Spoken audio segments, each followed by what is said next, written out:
Samantha from Jessima Tutorials here, and today I'm going to show you how to create a cute pair of watercolor earrings from polymer clay. And today I'm going to be using pearl white and black Primo polymer clay. Feel free to swap the pearl white out for regular white clay as well, but I wanted the piece to have a little bit of a metallic shine today, so that's why I've decided to go with pearl white. They've also both been rolled out to about 1mm thick, and I am going to stack them. And I'm also going to be using alcohol inks a little bit later to colour it, but you can swap the alcohol inks out for pastels, mica powders, and also most commonly acrylic paint. So if you want to do that, you can do that too. There we go, and then once it's stacked, I will roll that through the pasta machine so that it's about 1mm thick again. And there we go. Then you want to make sure that you're working on the white side, because that's the side that's going to show up the alcohol inks. And today I'm using a collection of blue inks and some purple inks. And this is the first one I'm going to use, and I'm just going to drop that around. Here's the second one, and feel free to use any colours you want. I'm going with these because I want to achieve a wintry theme. And then I've got some metallic alcohol inks, which I think will be quite nice.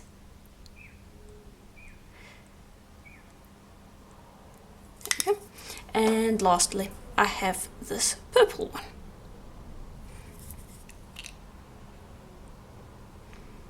I'm just trying to distribute that out so that I have the colours all kind of in different areas. Yep. Then I'm just going to take a brush and I'm going to start on one side and I'm going to dab across the surface, and I'm going to try to make sure I don't have too many white areas, but I'm not too concerned about it being perfect because I don't want to blend those inks together too much. And then from there I'm going to let it dry.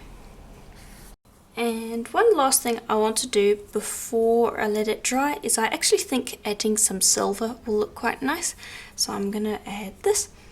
Also, just something to keep in mind with these kinds of inks, the metallic ones specifically, you want to make sure that you mix them well before using them. And instead of just dropping it on and leaving it, I am going to just use my brush to kind of streak it across, and then just go through and blend it a little bit. There we go, so that it's not as strong. And there we go. Then from there I'm just going to let it dry. That should take about 15 minutes at most. Okay, and after giving it some time to dry, you can then move on to the next step, and it should be completely dry to the touch. You don't want any ink residue coming off, and here is how it looks. Quite nice, and this on its own would make quite a nice veneer, so feel free to stop at this point if you want. But what I'm going to do is I'm going to take a piece of translucent that has been run out as thin as I can get it, and I'm going to lay that over the top. And this is for two reasons. It's both going to protect the ink in the long run, but it also will add a nice layer of depth when it comes to the torn paper effect that we're going to be doing in a second. So it serves a double purpose. But you do want to give it a quick burnish onto the surface because you want to make sure that all of those layers bond together.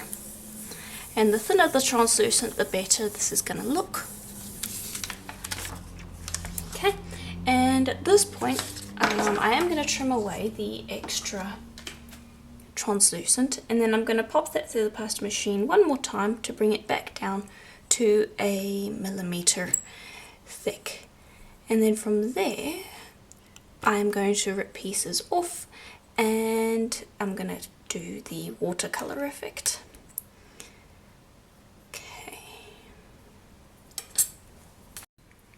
There we go. That's how it should look. And then from here, it's a very simple process of just taking those pieces, ripping them and stacking them on top of each other. And you're just going to repeat that process for the entirety of the piece of clay, just ripping and stacking, and that is going to create the effect. Now, I'm going for a fairly subtle one today, so I have the pearl white and black layer with a translucent. If you want something that is going to be a little bit more bold and a little bit more obvious, I would advise adding a white layer under the black when stacking those pieces together right at the beginning, and you'll find that this effect will show up even more if you do that. So that is something to keep in mind if you want that, but I don't, so that's why I haven't done that. Also keep in mind the effect will be more vibrant if you used white instead of pearl white, because pearl white is slightly more translucent than white, and so the black will show through a little bit more. But those are all just things to bear in mind when you're doing this. But yeah, just continue. And there we go. Now this isn't all of it. I have used about, I've kept it so that I have an equal amount of the regular sheet left as I do the watercolor, because I want to flatten this out and then use this as a backing. And that again is optional. If you want to do that, then you can. But I wanted to have double-sided earrings. Then to flatten this out, I would recommend using your finger to start with, and what I do is I go and I press against those scales essentially that we've created, and I go completely against the grain.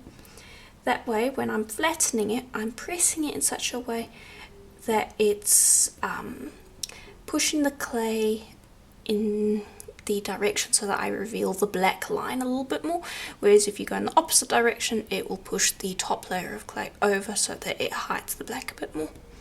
So I make sure to do this every time so that I get the best effect I can.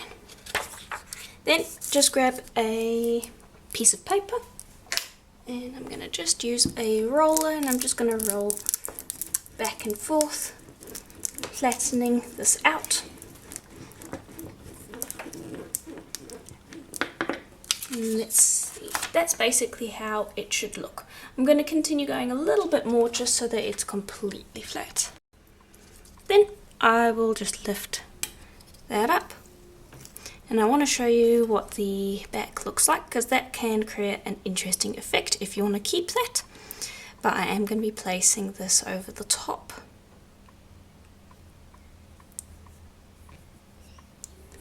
And just giving it a smooth so that it sticks, and there we go. And I am just going to trim away this extra around the edges, and you can take this and you can create more watercolor with it. So those scraps can be used that way, but they're not going to be able to be used with a double-sided backing. Let me just put those to the side.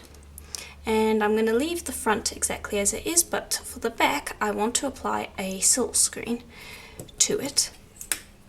Let me just make sure I've cleaned everything up. There we go. And I'm going to be using this snowflake silk screen, and it's available on my Etsy store, Jessima Design, along with a number of other polymer clay related tools and supplies. And I'm just going to take that, and let's see, I like the spot right here. And I'm just going to pop that down, smooth, and I'm going to be using white paint for this. And it's just regular old acrylic paint. And I will just pop that down. There we go. Don't need too much.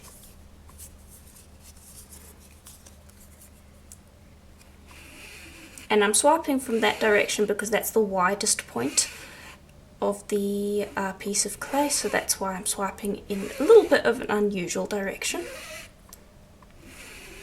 There we go. And there. Then go and clean off your silk screen immediately and just leave it to dry while this dries. Alright, and once that paint is dried, you can then use a cutter to stamp out your shape. And this is one of my cutters on my Etsy store. There'll be a link in the description below. But I'm just going to use that to cut out a pair of earrings. And just make sure you give it a good press. And these will now be double-sided.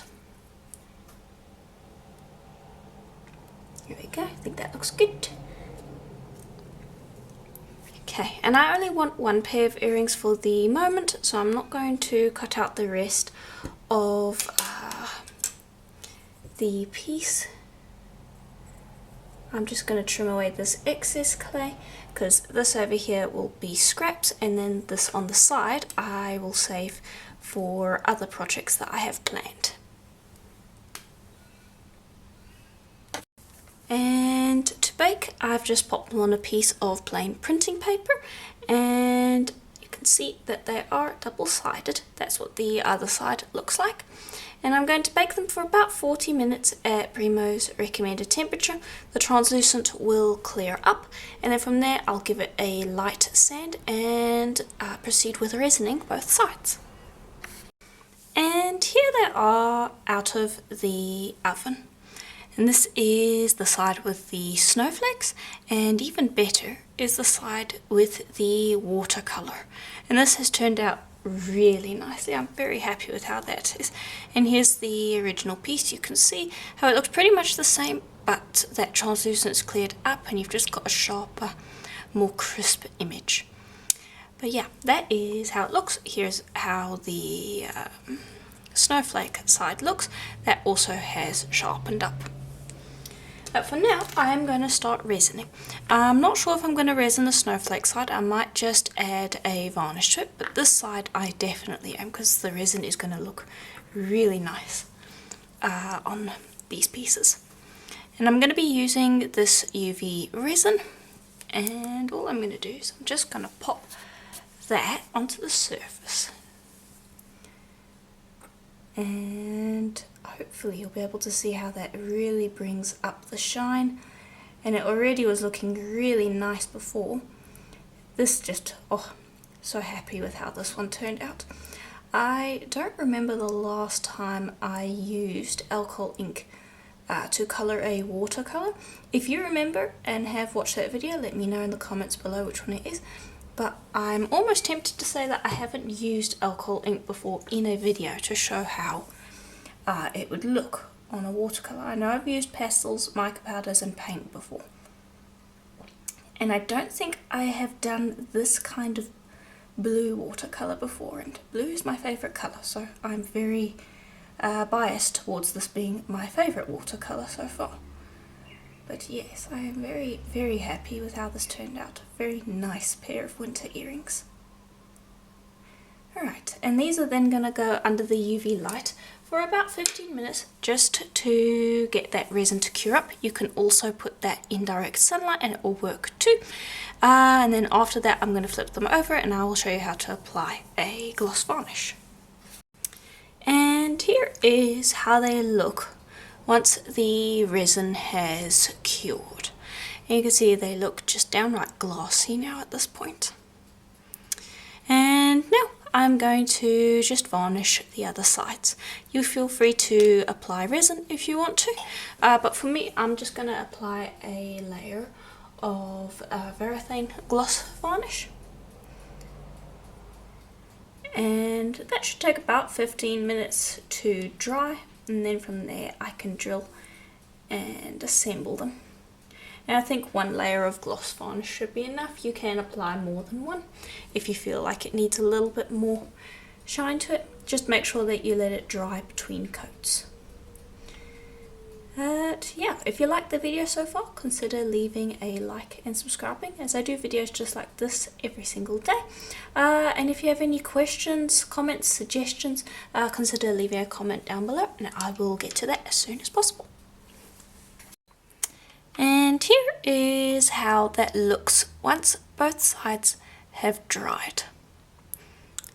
And now all that's left to do is to assemble it. For that, you're going to need a little pin drill, and I have already made a quick mark in the resin so that my drill doesn't slip off the surface, or it still will, anyway. But you're just going to drill a hole through there, and I will always drill resin side first, that way I'm pushing the resin down onto the clay rather than going through the other way, which would lift it off the clay. If you have resin on both sides, I recommend drilling halfway, then going through the other way for the other half. That way you don't end up pushing the resin off. But there we go. That's quite a quick, easy process.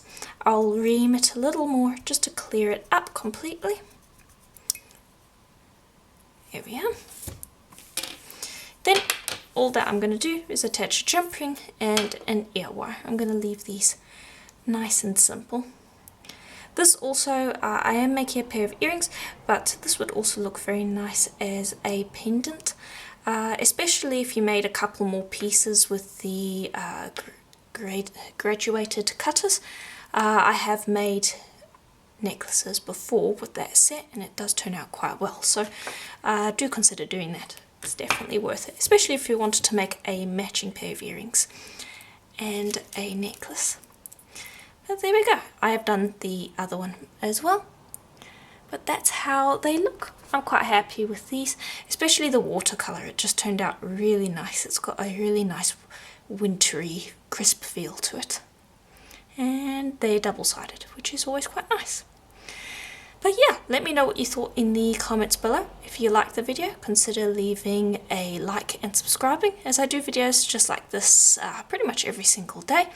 If you'd like to support the channel so I can continue creating videos just like this one, consider becoming a member. There is a join button just below this video, or there is a link to my Patreon account in the description below. Both are one and the same, where I post exclusive videos every single month. Another way to support the channel is to check out my Etsy store, where I sell things such as the cutters that I used in today's video. That's also linked in the description below. But yeah, that is just about it. If you have any questions, let me know in the comments below, and I will see you in the next video. Bye for now.